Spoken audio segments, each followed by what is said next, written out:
Much love, and I'm Wayne Johnson with Doc and Queen Ministries.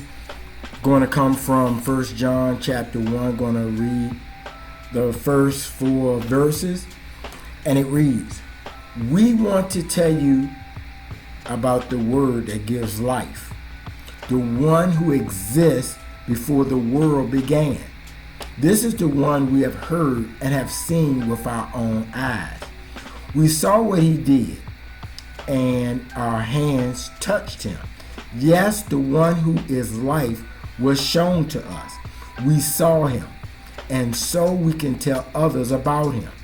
We now tell you about him.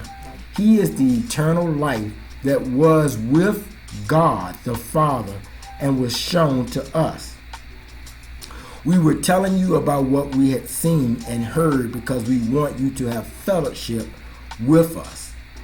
The fellowship we share together is with God the Father and his Son, Jesus Christ. We write these things to you so that you can be full of joy with us." And this came from 1 John chapter 1, verses 1 through 4.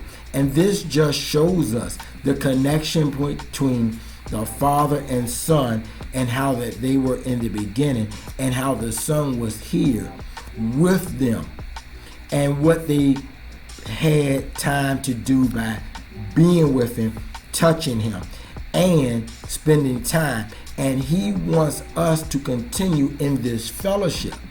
And many times today, so many of us are not fellowshipping with our Father and his Son Jesus. But we need to, so we can have a right relationship.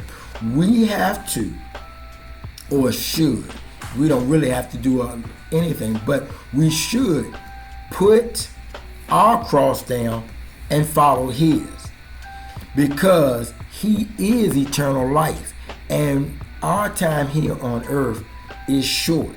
So if we want to spend eternal life with God the Father, then we need to be in fellowship with him. And he wants us to do this with other like-minded believers. I hope that this has helped. Take care. God bless. And once again, much love.